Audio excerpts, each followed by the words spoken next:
Hey, what's up? Got a fresh rundown for you on the new patch for ARK Survival Ascended. And honestly, there's a surprising amount here to chew on if you've been spending time in Lost Colony. The official Japanese PS5 update page lays out a focused set of changes that mostly revolve around the Lost Colony boss encounter and the audio and subtitle experience around it. And those adjustments actually change how the fight feels more than you might expect. The headline mechanical tweaks are centered on the boss's energy beam that was functioning as a healing mechanic. The designers say they've reviewed the design and changed its behavior, which should make that phase less frustrating and more predictable. And they also narrowed the force field's effective range, so you won't be getting zapped or blocked out of positioning as often when you're trying to kite or reposition your tames. On top of that, the boss now comes back into an active combat state more quickly after certain events, which on paper sounds like it might make the fight feel faster or more relentless, but in practice, it reduces awkward downtime and keeps the pacing tighter. Fewer long windows where nothing happens, and more continuous engagement, which is a net win for coordinated teams who were previously babysitting mechanics instead of actually dealing damage. Beyond the mechanical side, the patch does a lot of polished work for accessibility and presentation. Subtitle timing and visibility have been tuned, missing captions for some combat sequences have been added, and a bug that allowed low-priority subtitles to overlap and obscure main conversation subtitles has been fixed. If you rely on subtitles or have the volume cranked in a busy environment, you'll notice those small changes immediately. Lines show up when they're supposed to, and the important narrative beats won't be buried. The audio side gets attention too. The BGM that plays when you grab boss loot and during ascension sequences has been updated. The overall audio balance has been adjusted to make critical dialogue easier to hear. The playback frequency of a few overused voice lines has been reduced, and some missing voice clips that weren't playing at all during the boss fight were restored. So the whole encounter sounds more complete and less like an unpolished demo.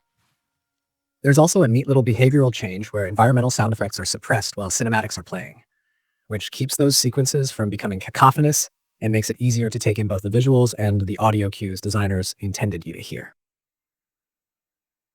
Community and third-party outlets picked up the notes quickly and mirrored the announcement, helping confirm platform rollouts and some of the smaller fixes that sometimes vary between PC, consoles, and official servers. So if you were wondering whether this was only a PS5 thing, the broader reporting suggests these are the kinds of minor client and server parity patches that get mirrored across platforms soon after. I also checked the build listings and depot changes that hobbyist trackers captured in late January, which lines up cleanly with the timeline for these incremental updates and helps explain why some players saw the changes hit at slightly different times. Now, for players who actually want to feel the difference in their matches, the rework to the healing beam and the smaller force field mean your strategy for burst windows and survival timing needs a tiny adjustment. If you were used to hiding behind the force field to stall through heavy phases, you might find that approach less effective now, and instead, you'll be rewarded for more aggressive disruption and managing the boss's return to combat. Because the boss returns to active fighting faster, healing windows are shorter, and coordinated DPS bursts become more valuable.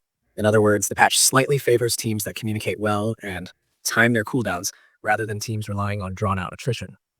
The audio and subtitle fixes are subtle quality of life changes, but they matter in clutch moments. Hearing the right voice cue at the right time can be the difference between a flawless run and a chaotic wipe, so the balance adjustments and restored lines actually improve the tactical clarity of the encounter. I'll also say this. Patches like this are interesting because they're less about adding new toys and more about sharpening the experience the developers want you to have. And that shows in the way these changes are split between mechanical tuning and audiovisual polish. It's the kind of update that doesn't make big headlines, but will change the sentiment of regular players who keep replaying that Lost Colony content. Fewer moments that feel unfair or confusing, and a smoother storefront for the boss's narrative beats and rewards.